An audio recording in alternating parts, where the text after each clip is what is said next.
जय हिंद दोस्तों। हम लोग एडुटेरिया का प्रैक्टिस सेट को सॉल्व कर रहे हैं, जो कि यह बिहार पीसीएस एग्जाम के लिए बहुत ही महत्वपूर्ण यह एडुटेरिया का प्रैक्टिस सेट है दोस्तों। इसमें हम लोग आज प्रैक्टिस सेट नंबर 4 को सॉल्व करने वाले हैं। इसके पहले हम लोग practice set number first, second और थर्ड को सॉल्व कर लिया है, जो कि ये एनसीईआरटी बेस पर है। तो चलिए हम लोग देखते हैं। इसमें पहला क्वेश्चन दिया गया है कि किस हड़प्पाई स्थल पर नहरों के अवशेष मिले हैं। तो कौन से हड़प्पाई स्थल पर नहरों के अवशेष पाए गए हैं? ये सुरतघई ऑप्शन नंबर इसका पहला वाला सही दोस्तों। सुरतघई इसका राइट आंसर होगा। ऑप्शन नंबर इसका फर्स्ट वाला सही है। फिर इसके बाद आता है क्वेश्चन नंबर सेकंड है। क्वेश्चन नंबर सेकंड में कहा जा रहा है कि हड़प्पाई बस्तियों के संदर्भ में निम्नलिखित कथनों पर विचार करें। तो हड़प्पाई बस्तियों के संदर्भ बताना है आपको। इसमें सत्य कथन का चयन करना है, कौन सा कथन इसमें सत्य है। तो पहला कथन दिया गया है कि सामान्यतः हड़प्पा स्थलों की बस्तियां दो भागों में विभाजित थी, जो कि पहला वाला इसका सही है दोस्तों। दूसरे में कहा जा रहा है कि एक छोटा लेकिन ऊंची पर बनाया गया जिसे दुर्ग कहा जाता था। दूसरा कहीं अधिक बड़ा लेकिन निचले बनाया गया जिसे निचला शहर कहा जाता था। तो ये भी इसमें सही है। पहला वाला भी सही है और दूसरा वाला भी इसका सही है दोस्तों। दोनों इसमें राइट आंसर होगा। तो ऑप्शन नंबर इसका सी वाला सही है। पहला दूसरा दोनों इसमें सही है। फिर उसके बाद आता है क्वेश्चन नंबर थर्ड है। क्वेश्चन नंबर थर्ड में कहा जा रहा है कि हड़प्पाई समाधानों के बारे में निम्नलिखित कथनों पर विचार कीजिए। तो हड़प्पाई समाधानों के बारे में बताना है और इसमें बताना है कौन सा कथन सत्य है। सत्य कथन का इसमें चयन करना है। पहला कथन दिया गया है इसमें, पहला कथन है इसमें कि इन समाधानों में मृत्यु के उपरांत जीवन की अवधारणा के सबूत मिले हैं, जो कि पहला वाला कथन इसका सही है। दूसरे में कहा जा रहा है कि पुरुषों और महिलाओं दोनों के समाधान से आभूषण मिले हैं, ये भी सही इसमें। फिर तीसरे में कहा जा रहा है कि हड़प्पा सभ्यता के निवासियों का मृतकों के साथ बहुमूल्य में वस्तुएं दफनाए में विश्वास था। तो बहुमूल्य वस्तुएं दफनाने में विश्वास था। ये जो कि तीसरा वाला क्या है इसका, तीसरा वाला इसका गलत है दोस्तों। इस तीसरा वाला गलत है इसका, जबकि इसमें पहला वाला और दूसरा वाला इसका सही है। पहला दूसरा सही है। इसका राइट आंसर होगा ऑप्शन नंबर इसका बी वाला सही है। फिर इसके बाद आता है क्वेश्चन नंबर 4 है। क्वेश्चन नंबर 4 में कहा जा रहा है कि हड़प्पा काल में वस्तु और उसके प्राप्ति स्थान मिलान कीजिए। इसमें वस्तु दिया गया है और प्राप्ति स्थल दिया गया है। तो इसका राइट आंसर क्या होगा? इसमें दिया गया है कि शंख, शंख ये जो कि कहाँ से प्राप्त हुआ है? तो शंख ये बालाकोट से प्राप्त हुआ है। लाजवर्ध मणि, लाजवर्ध मणि ये सुरतघई से प्राप्त हुआ है। तांबे, तांबे ये कहाँ से प्राप्त हुआ है? तो तांबा ये खेतड़ी से प्राप्त हुआ है। और सोना ये दक्षिण भारत से प्राप्त हुआ है। तो इसका राइट आंसर क्या होगा? ए का पहला है, दूसरे का डी है, तीसरे का सी है और चौथे का इसका बी है। तो ऑप्शन नंबर इसका पहला वाला सही है। फिर उसके बाद आता है क्वेश्चन नंबर 5 है। क्वेश्चन नंबर 5 में कहा जा रहा है कि हड़प्पाई व्यापार के संबंध में निम्नलिखित कथनों पर विचार करें। हड़प्पाई व्यापार के संबंध में आपको इसमें सत्य कथन को बताना है, कौन सा कथन इसमें सत्य है। तो पहला कथन दिया गया है कि हड़प्पा व्यापार समुद्र मार्ग से भी होता था, जो कि पहला वाला इसका क्या है? पहला वाला इसका सही है। दूसरे में कहा जा रहा है कि दिलमुन के लेख में हड़प्पा को मेलुहा कहा जाता है, जो कि ये गलत है दोस्तों। दिलमुन के लेख में हड़प्पा को मेलुहा कहा जाता है, ये गलत है। ये मोसोपोटामिया के लेख में दिलमुन को दिलमुन कहा गया है मोसोपोटामिया के लेख में, जबकि इसका दूसरा वाला गलत है। ऑप्शन नंबर इसका पहला वाला ही इसका राइट आंसर होगा। केवल इसमें पहला वाला सही है।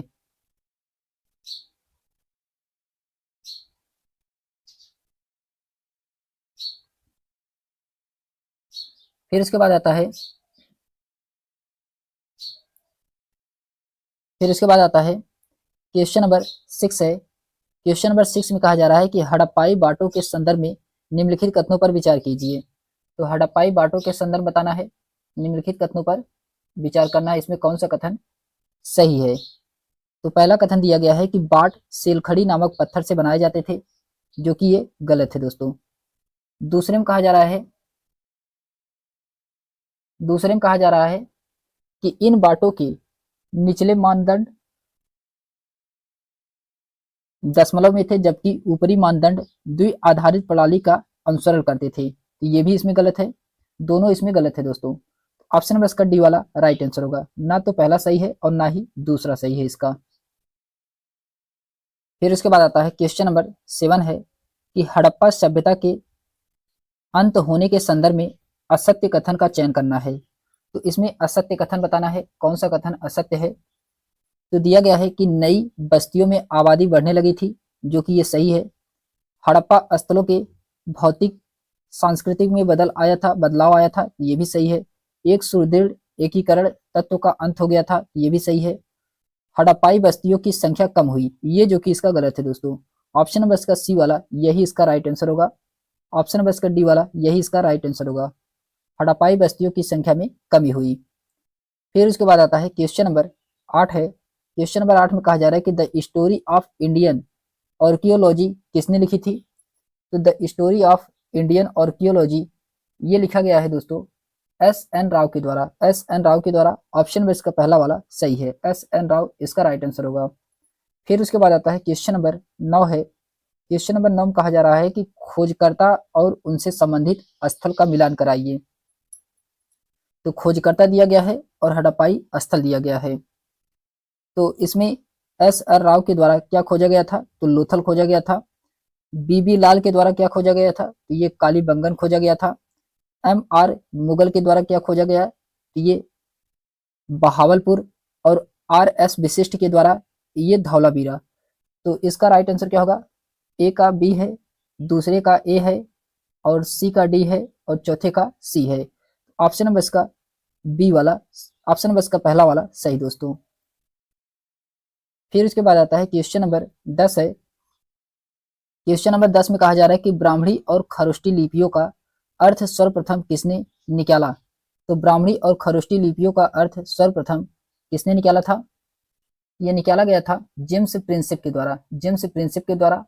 ऑप्शन नंबर इसका डी वाला सही है, जेम्स प्रिंसिप इसका राइट आंसर होगा। फिर उसके बाद आता है क्वेश्चन नंबर 11 है। क्वेश्चन नंबर 11 में कहा जा रहा है कि प्राचीनतम अभिलेखों के संबंध में निम्नलिखित कथनों पर विचार करें। इसमें आपको सत्य कथन को बताना है, कौन सा कथन सत्य है इसमें। तो पहला कथन दिया गया है कि प्राचीनतम अभिलेख ब्राह्मणी भाषा में लिखे जाते थे, जो कि पहला वाला इसका गलत है। दूसरे में कहा जा रहा है कि तमिल भाषा में भी अभिलेख लिखे मिलते हैं, ये सही है। तमिल भाषा में भी अभिलेख मिलते हैं, ये भी सही इसमें। तो केवल इसमें दूसरा वाला ही सही है, ऑप्शन नंबर इसका बी वाला सही दोस्तों, केवल इसमें दूसरा ही राइट आंसर होगा। फिर उसके बाद आता है क्वेश्चन नंबर 12 है कि अशोक के अभिलेखों के संदर्भ में निम्नलिखित कथनों पर विचार करें। इसमें आपको सत्य कथन का चयन करना है, कौन सा कथन इसमें सही है। तो इसमें दिया गया है कि अशोक के अधिकांश अभिलेख प्राकृत में है। तो अशोक के अधिकांश अभिलेख क्या है, प्राकृत में है, ये जो कि सही है। पहला वाला इसका कथन क्या है, सही है। दूसरे में कहा जा रहा है कि पूर्वोत्तर से मिले अभिलेख आरमाइक और यूनानी भाषा में है, ये जो कि गलत है। दूसरा वाला इसका क्या है, गलत है।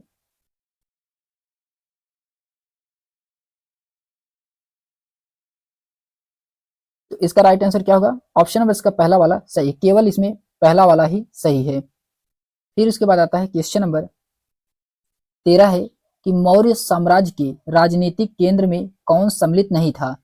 तो इसमें बताना है मौर्य साम्राज्य के राजनीतिक केंद्र में कौन सम्मिलित नहीं था। तो काशी। काशी ऑप्शन नंबर इसका सी वाला सही दोस्तों, काशी ये जो कि सम्मिलित नहीं था। फिर क्वेश्चन नंबर 14 है कि प्रयाग प्रशस्ति के संदर्भ में निम्नलिखित कथनों पर विचार कीजिए, और इसमें सत्य कथन का चयन करना है। प्रयाग प्रशस्ति के बारे में बताना है कौन सा कथन सत्य है। तो पहला दिया गया है कि यह एक बृहद शिलालेख है, जो कि ये गलत है। प्रयाग प्रशस्ति प्राकृत भाषा में लिखे गए हैं, तो ये भी गलत है। ये किस भाषा में लिखा गया है, प्रयाग प्रशस्ति ये संस्कृत में लिखा गया है। ऑप्शन नंबर इसका दूसरा वाला भी गलत है, ऑप्शन नंबर इसका डी वाला सही है। ना तो पहला सही है और ना ही दूसरा सही है। फिर इसके बाद आता है क्वेश्चन नंबर 15 है कि जातक कथाएं किस भाषा में लिखी गई हैं। तो जातक कथाएं किस भाषा में लिखी गई हैं, ये पाली भाषा में। ऑप्शन नंबर इसका पहला वाला सही है, पाली भाषा में लिखी गई है जातक कथाएं। क्वेश्चन नंबर 16 है, 16 में कहा जा रहा है, क्वेश्चन नंबर 16 में कि मनु स्मृति का संकलन किस कालखंड में किया गया है। मनु स्मृति का संकलन ये किस कालखंड में किया गया है। ये किया गया है 200 ईसा पूर्व से 200 ईस्वी तक, 200 ईसा पूर्व से 200 ईस्वी तक किया गया है। ऑप्शन नंबर इसका सी वाला सही है। फिर उसके बाद आता है क्वेश्चन नंबर 17 है कि पुरुष सूक्त जिसमें चारों वर्णों की उत्पत्ति का अंश मिलता है, यह किस वेद में है। तो पुरुष सूक्त जिसमें चारों वर्णों की उत्पत्ति का अंश मिलता है, यह किस वेद में मिलता है। यह ऋग्वेद में मिलता है। ऑप्शन नंबर इसका पहला वाला सही है, ऋग्वेद में मिलता है। फिर उसके बाद आता है क्वेश्चन नंबर 18 है, क्वेश्चन नंबर 18 में कहा जा रहा है कि बौद्ध संघ तथा महिलाओं के संबंध में निम्नलिखित कथनों पर विचार करें। इसमें आपको सत्य कथन का चयन करना है, कौन सा कथन इसमें सत्य है। तो पहला कथन दिया गया है कि प्रारंभ में बुद्ध स्त्रियों के संघ में प्रवेश करने के विरुद्ध थे, जो कि सही है। दूसरा है कि जिन बौद्ध भिक्षुओं ने निर्माण प्राप्त कर लिया उन्हें थेरी कहा गया है, ये भी सही है। दोनों इसमें सही है। ऑप्शन नंबर इसका सी वाला सही दोस्तों, पहला दूसरा दोनों इसमें सही है। फिर उसके बाद आता है क्वेश्चन नंबर 19 है, इसमें कहा जा रहा है कि अलबरूनी को भारतीय समाज को समझने में किन अवरोध का सामना करना पड़ा था। आपको इसमें सत्य कथन का चयन करना है। तो कौन से अवरोध का सामना करना पड़ा था।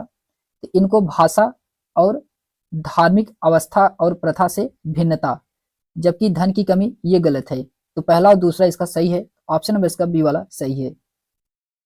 फिर उसके बाद आता है क्वेश्चन नंबर 20 है, क्वेश्चन नंबर 20 में कहा जा रहा है कि इब्न बतूता द्वारा डाक व्यवस्था के वर्णन के संबंध में निम्नलिखित कथनों पर विचार करें। इसमें सत्य कथन का चयन करना है, इब्न बतूता के बारे में बताना है, कौन सा कथन इसमें सही है। तो पहला कथन दिया गया है कि भारत में दो प्रकार की डाक व्यवस्था है, अश्व डाक व्यवस्था और उलूक डाक कहा जाता है, जिसे उलूक कहा जाता है, ये पहला वाला इसका सही है। दूसरा है पैदल डाक व्यवस्था को दावा कहा जाता है, ये भी सही है। पैदल डाक व्यवस्था अश्व डाक व्यवस्था से अधिक तीव्र होती है, ये भी इसमें सही दोस्तों, तीनों इसमें सही है। ऑप्शन नंबर इसका डी वाला सही है, इसमें तीनों कथन सत्य हैं। फिर उसके बाद आता है क्वेश्चन नंबर 21 है, travels in the Mughal empire किसने लिखा है। तो travels in the Mughal empire ये लिखा गया है फ्रांसवा बर्नियर के द्वारा, फ्रांसवा बर्नियर के द्वारा लिखा गया है। ऑप्शन नंबर इसका सी वाला सही है। क्वेश्चन नंबर 22 है कि प्राच्य निरंकुशवाद के सिद्धांत को किसने विकसित किया था। ये किसके द्वारा विकसित किया गया है, मॉन्टेस्क्यू के द्वारा, मॉन्टेस्क्यू के द्वारा। ऑप्शन नंबर इसका सी वाला सही है। फिर उसके बाद आता है क्वेश्चन नंबर 23 है कि निम्नलिखित कथनों पर विचार करें और इसमें सत्य कथन का चयन करना है, कौन सा कथन इसमें सही है। पहला कथन दिया गया है कि मध्यकालीन भारत में दासों का व्यापार बड़े पैमाने पर होता था, जो कि ये सही है, पहला वाला सही है। दूसरे में कहा जा रहा है कि दासों का इस्तेमाल मुखबिर में किया जाता था, ये भी सही है। तीसरे में कहा जा रहा है बर्नियर ने सती प्रथा के बारे में विस्तार से लिखा है, ये भी इसमें सही है। इसमें तीनों कथन सही है दोस्तों। ऑप्शन नंबर इसका डी वाला सही है, पहला दूसरा तीसरा इसका सही है। फिर उसके बाद आता है क्वेश्चन नंबर 24 है, इसमें कहा जा रहा है कि वीर शैव परंपरा के संबंध में निम्नलिखित कथनों पर विचार करें और इसमें सत्य कथन का चयन करना है, वीर शैव परंपरा के बारे में बताना है। तो इसमें दिया गया है, पहला कथन है कि इसका उद्भव 13वीं शताब्दी में कर्नाटक में हुआ था, जो कि ये गलत है। दूसरे में कहा जा रहा है कि वे अपने मृतकों को विधि पूर्वक दफनाते थे, ये सही है। इसका दूसरा वाला सही है। ऑप्शन बस का बी वाला सही है, केवल इसमें दूसरा वाला सही है। फिर उसके बाद आता है क्वेश्चन नंबर 25 है, इसमें कहा जा रहा है कि मध्यकाल में मालाबार तट पर बसे मुसलमान व्यापारियों के संदर्भ में निम्नलिखित कथनों पर विचार कीजिए और इसमें सत्य कथन का चयन करना है, कौन सा कथन इसमें सही है। तो पहला कथन इसमें दिया गया है कि वे स्थानीय मलयालम भाषा को अपनाएं, जो कि ये सही है, पहला वाला इसका सही है। दूसरे में कहा जा रहा है कि हालांकि स्थानीय आचारों जैसे मृत्यु कुलीनीयता को न अपनाकर सत्ता के विचारों पर बल दिया है, ये क्या है, ये गलत है दूसरा वाला। इसमें पहला वाला सही है, दूसरा वाला गलत है। ऑप्शन नंबर इसका पहला वाला सही है। फिर उसके बाद आता है क्वेश्चन नंबर 26 है, इसमें कहा जा रहा है कि सूफी मत के विकास के संदर्भ में निम्नलिखित कथनों पर विचार करें। इसमें आपको सत्य कथन का चयन करना है सूफी मत के बारे में। फिर इसमें दिया गया है, पहला कथन है कि इन्होंने धर्माचार्यों द्वारा की गई कुरान और सुन्ना यानी कि पैगंबर के व्यवहार की बौद्धिक व्याख्या की आलोचना की है, जो कि पहला वाला इसका सही है। दूसरे में कहा जा रहा है कि सूफियों ने कुरान की व्याख्या अपने निजी अनुभव के आधार पर की है, ये भी इसमें सही है। दोनों इसमें सही है। ऑप्शन नंबर इसका सी वाला सही दोस्तों, इसमें दोनों राइट आंसर होंगे। फिर उसके बाद आता है क्वेश्चन नंबर 27 है कि किस गुरु की रचनाओं को अंतिम रूप से शामिल कर सिखों के धार्मिक ग्रंथ को गुरु ग्रंथ साहिब कहा गया है। तो गुरु ग्रंथ साहिब कहा गया है, ये कौन से गुरु थे? तो गुरु तेग बहादुर थे। गुरु तेग बहादुर, ऑप्शन नंबर इसका सी वाला सही है। क्वेश्चन नंबर 28 है कि मीरा के गुरु कौन थे? तो मीरा के गुरु रैदास थे। कौन थे? रैदास मीरा के गुरु थे। ऑप्शन नंबर इसका पहला वाला सही है।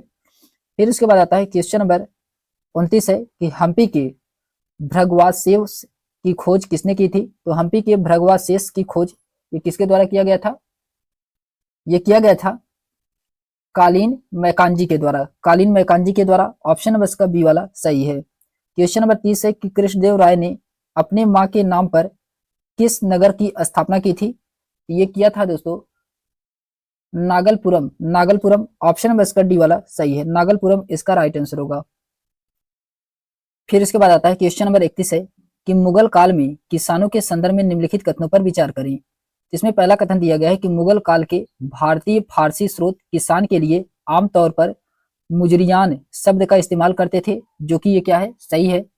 दूसरे में कहा जा रहा है कि 17वीं सदी के स्रोत दो किस्म के किसानों की चर्चा करते हैं, खुद खास्त व पही खास्त।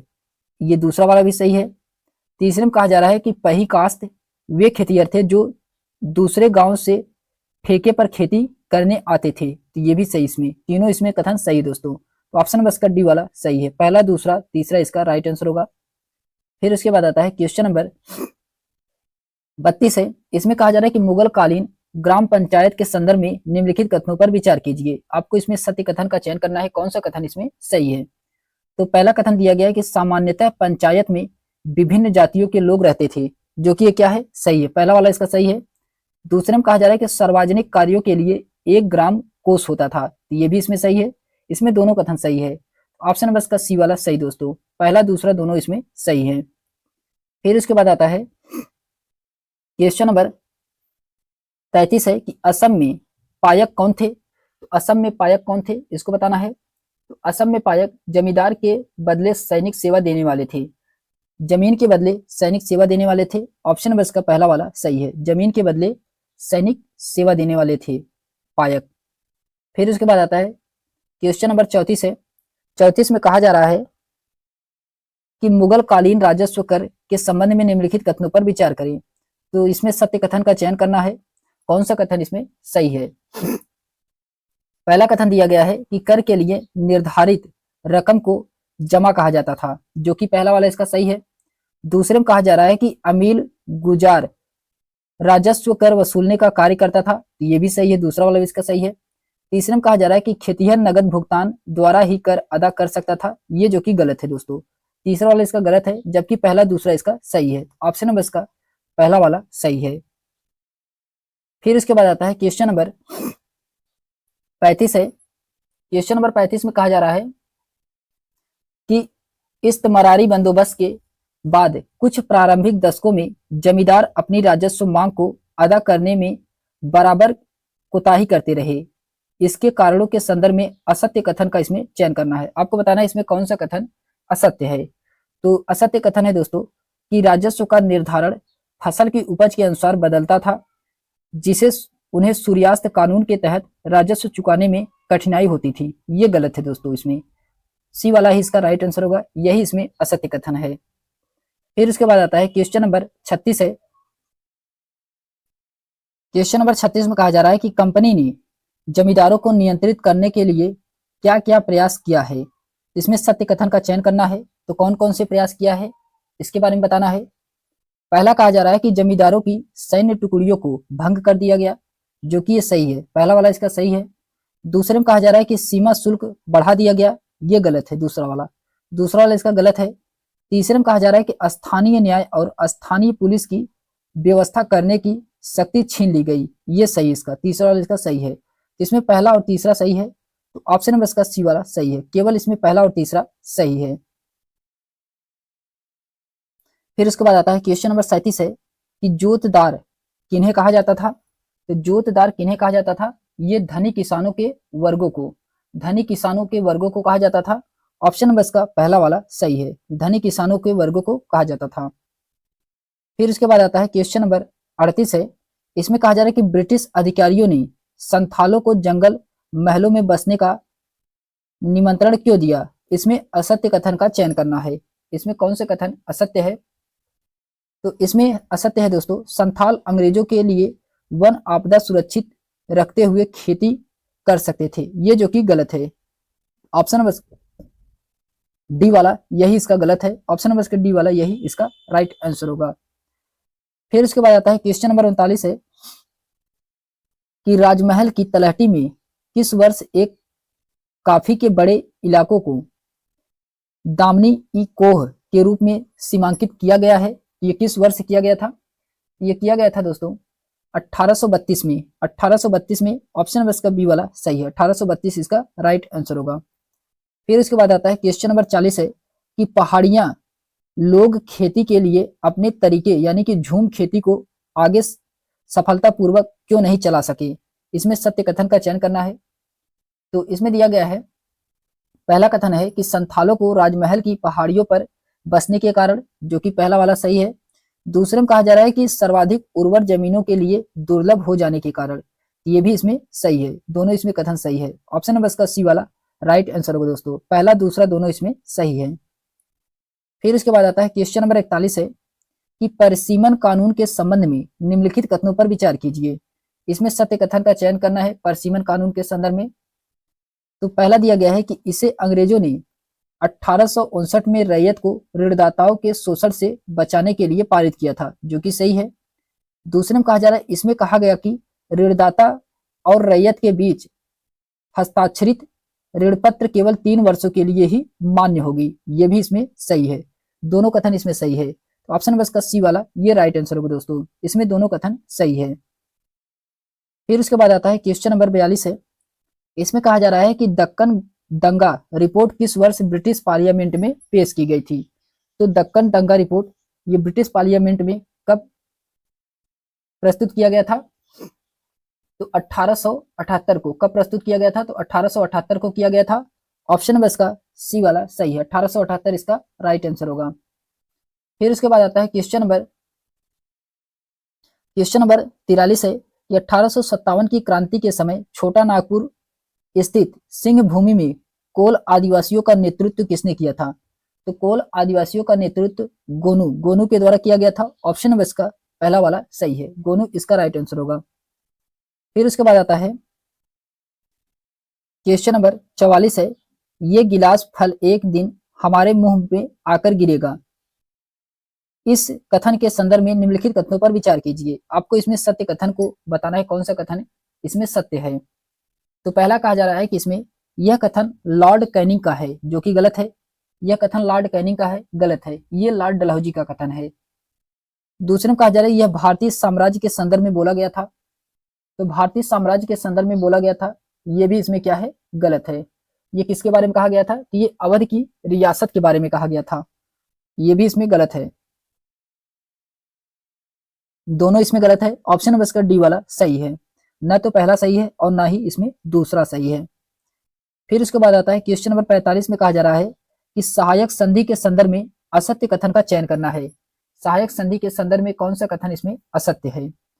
तो सहयोगी पक्ष किसी और शासक के साथ संधि तो कर सकेंगे, परंतु अंग्रेजों की अनुमति के बिना किसी युद्ध में हिस्सा नहीं लेंगे, ये जो कि क्या है, गलत है। ऑप्शन नंबर इसका डी वाला यही इसका राइट आंसर होगा दोस्तों।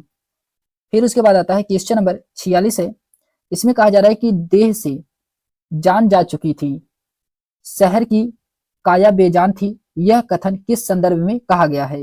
यह कथन किस संदर्भ में कहा गया है, यह अवध के लिए कहा गया है, अवध के विलय के लिए कहा गया है। ऑप्शन नंबर इसका सी वाला सही है, अवध के विलय के लिए कहा गया है। फिर क्वेश्चन नंबर 47 है, इसमें कहा जा रहा है कि एक मुश्त बंदोबस्त भू राजस्व व्यवस्था कब लागू किया गया था। ये लागू किया गया था 1856 में, 1856 में किया गया था। ऑप्शन नंबर इसका सी वाला सही है। फिर उसके बाद आता है क्वेश्चन नंबर 48 है, इसमें कहा जा रहा है कि निम्नलिखित कथनों पर विचार करें। इसमें सत्य कथन का चयन करना है। क्वेश्चन नंबर 48 में कौन सा कथन इसमें सही है? तो पहला दिया गया है कि शाहमल मध्य प्रदेश के बड़ौद परगना के एक बड़े गांव के रहने वाले थे, जो कि ये क्या है? गलत है। पहला वाला इसका गलत है। ये उत्तर प्रदेश के थे। कहाँ के थे? ये उत्तर प्रदेश के थे। दूसरे में कहा जा रहा है कि मौलवी अहमदुल्ला शाह ने चिन्हाट के विख्यात संघर्ष में हिस्सा लिया, ये जबकि सही है। दूसरा वाला इसका सही है। ऑप्शन नंबर इसका बी वाला राइट आंसर होगा। इसमें केवल दूसरा वाला ही सही है। फिर इसके बाद आता है क्वेश्चन नंबर 49 है। इसमें कहा जा रहा है कि निम्न घटनाओं के क्रम का निर्धारण आरोही क्रम में करें। तो इसमें आरोही क्रम में घटनाओं का क्रम बताना है, कौन सा होगा? तो सबसे पहले इसमें कौन आएगा? तो प्रथम विश्व युद्ध के दौरान प्रेस पर प्रतिबंध, ये पहले स्थान पे आएगा। दूसरे स्थान पे आएगा चंपारण का नील आंदोलन, ये दूसरे स्थान पे आएगा। तीसरे स्थान पे आएगा अहमदाबाद मिल मजदूर, और चौथे स्थान पे आएगा खेड़ा किसान आंदोलन, ये चौथे स्थान पे आएगा। तो इसका राइट आंसर क्या होगा? ऑप्शन नंबर इसका पहला वाला सही होगा। 4 1 2 3। फिर उसके बाद आता है क्वेश्चन नंबर 50 है। इसमें कहा जा रहा है कि महात्मा गांधी का संजीवनी किस विदेशी लेखक ने लिखी है? तो महात्मा गांधी का जीवनी ये किस विदेशी लेखक के द्वारा लिखा गया है? ये कौन से विदेशी लेखक है? इन विदेशी लेखक का नाम है लुई फिशर। लुई फिशर के द्वारा लिखा गया है। ऑप्शन नंबर इसका बी वाला सही है, लुई फिशर के द्वारा लिखा गया है। फिर उसके बाद आता है क्वेश्चन नंबर 91 है कि 1922 में गांधी जी को सजा सुनाने वाले जज कौन थे? तीन जज का नाम था justice C N Broomfield. Justice C N Broomfield, option number इसका पहला वाला सही है। फिर उसके बाद आता है क्वेश्चन नंबर 52 है कि 1922 तक गांधी जी ने भारतीय राष्ट्रवाद को एकदम परिवर्तित कर दिया। इस कथन के संदर्भ में निम्नलिखित कथनों पर विचार कीजिए। तो आपको इसमें बताना है कौन सा कथन सही है। तो पहला दिया गया है कि गांधी जी के आगमन के पहले भारतीय राष्ट्रवाद का स्वरूप मध्यम वर्गीय था, जो कि सही है। दूसरा है कि महात्मा गांधी आमंजस की तरह वेशभूषा धारण करते थे, जिसके कारण राष्ट्रवाद का एक स्वरूप व्यापक हुआ, तो ये भी सही है। तीसरा है पारंपरिक जाति व्यवस्था में प्रचलित मानसिक श्रम और शारीरिक श्रम की दीवार को तोड़ने में गांधी जी की महत्वपूर्ण भूमिका थी, ये भी इसमें सही है। इसमें तीनों सही है। तो इसका राइट आंसर क्या होगा? ऑप्शन नंबर इसका डी वाला सही है।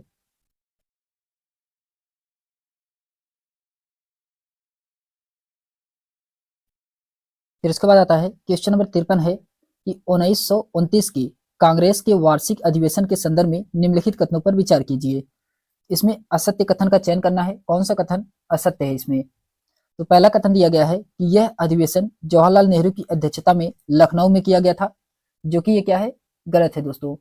ये कहाँ किया गया था? तो ये लाहौर में किया गया था जवाहरलाल नेहरू की अध्यक्षता में। ये लखनऊ में नहीं, लाहौर में किया गया था।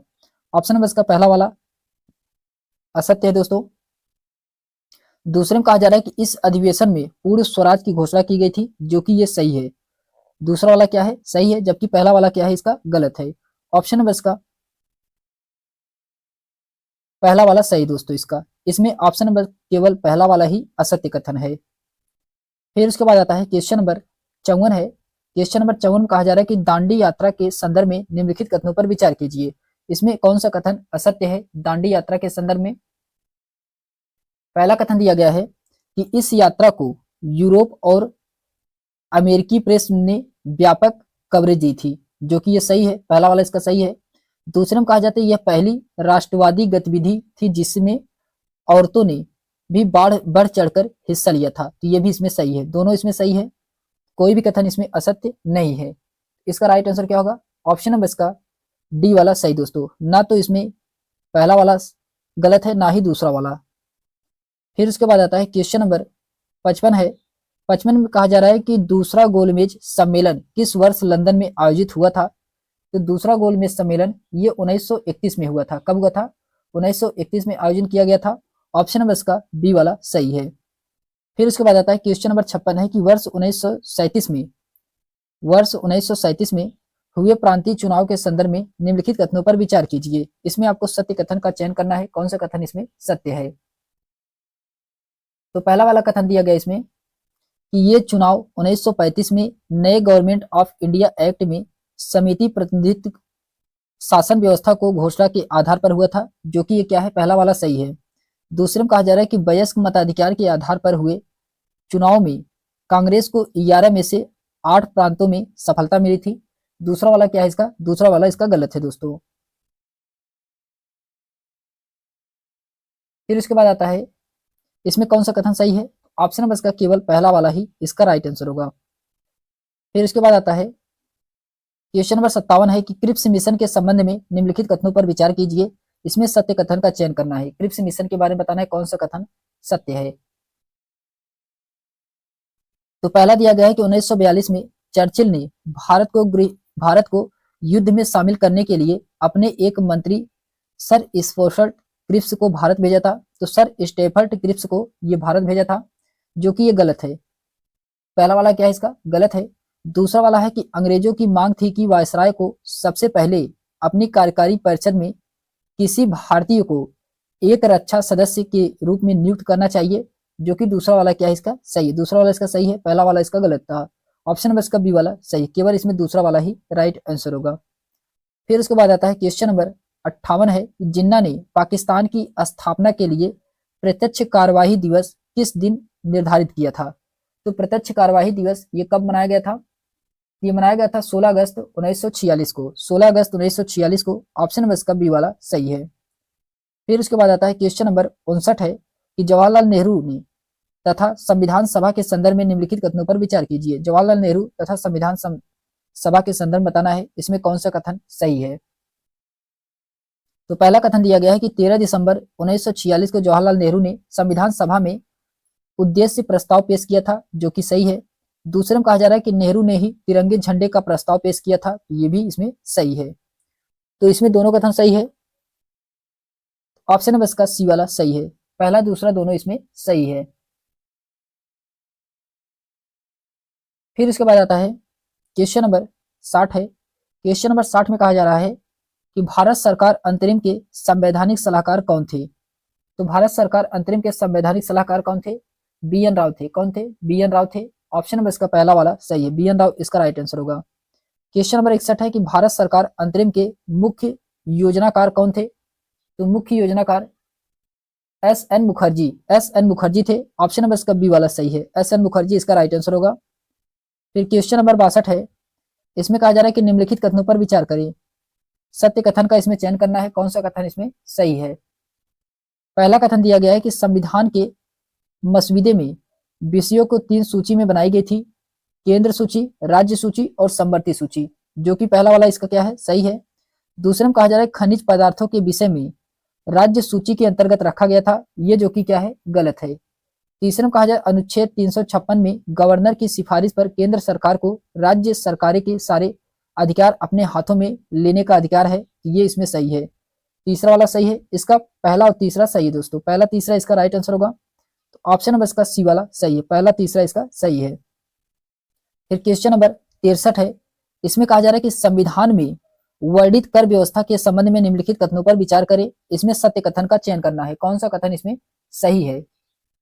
तो पहला कथन दिया गया है कि आयकर और आबकारी शुल्क में होने वाली आय और राज्य केंद्रों के बीच बांट दी गई थी, जो कि पहला वाला सही है। दूसरे में कहा जा रहा है कि संपत्ति कर तथा बिक्री कर राज्य सरकारों के अधीन रखा गया है, ये भी सही इसमें दोनों सही है। ऑप्शन नंबर इसका सी वाला राइट आंसर होगा, पहला दूसरा दोनों इसमें सही है। फिर उसके बाद आता है क्वेश्चन नंबर 64 है कि निम्नलिखित कथनों पर विचार करें। इसमें सत्य कथन का चयन करना है, कौन सा कथन सही है। पहला कथन दिया गया है कि अंबेडकर शक्तियों का केंद्र और प्रांतों में बराबर विभाजन करना चाहते थे, जो कि पहला वाला क्या है गलत है। दूसरे में कहा ज्यादातर राष्ट्रवादी शक्तिशाली तथा एकीकृत केंद्र के पक्ष में थे, ये सही है। दूसरा इसका सही है, ऑप्शन में इसका बी वाला राइट आंसर होगा, केवल इसमें दूसरा वाला ही सही है। फिर उसके बाद आता है क्वेश्चन नंबर 65 है कि अंतरिम सरकार की आखिरी बैठक किस दिन हुई थी। तो अंतरिम सरकार की आखिरी बैठक ये 16 जुलाई 1947 को हुआ था, 16 जुलाई 1947 को हुआ था। ऑप्शन नंबर इसका पहला वाला सही है। फिर उसके बाद आता है क्वेश्चन नंबर 66 है, इसमें कहा जा रहा है कि निम्नलिखित कथनों पर विचार कीजिए और सत्य कथन का चयन करना है। पहला कथन दिया गया है कि बाल गंगाधर तिलक, बिपिन चंद्र पाल और लाला लाजपत राय होम रूल आंदोलन के बाद राष्ट्रीय पटल पर उभर कर आए। तो राष्ट्रीय पटल पर उभर कर आए थे, जो कि ये क्या है, ये गलत है, पहला वाला इसका कथन गलत है। दूसरे में कहा जा रहा है कि इन्होंने खुलकर उदारवादियों का विरोध किया था, ये सही है, इन्होंने खुलकर उदारवादियों का विरोध किया था। ऑप्शन नंबर इसका बी वाला सही है, केवल इसमें दूसरा वाला ही सही दोस्तों, इसमें केवल दूसरा वाला ही राइट आंसर होगा। फिर उसके बाद आता है क्वेश्चन नंबर 67 है। इसमें कहा जा रहा है कि उदारवादियों के संबंध में निम्नलिखित कथनों पर विचार कीजिए, सत्य कथन का चयन करना है। उदारवादियों के संदर्भ बताना है, इसमें कौन सा कथन सही है।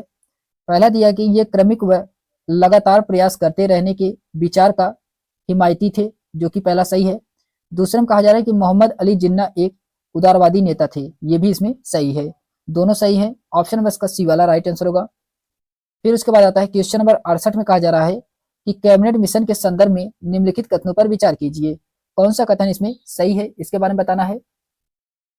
तो पहला कथन है कैबिनेट मिशन ने ऐसी संघीय व्यवस्था का प्रस्ताव रखा जिसमें भारत के भीतर विभिन्न प्रांतों को सीमित स्वायत्तता दी जा सकती थी, जो कि सही है।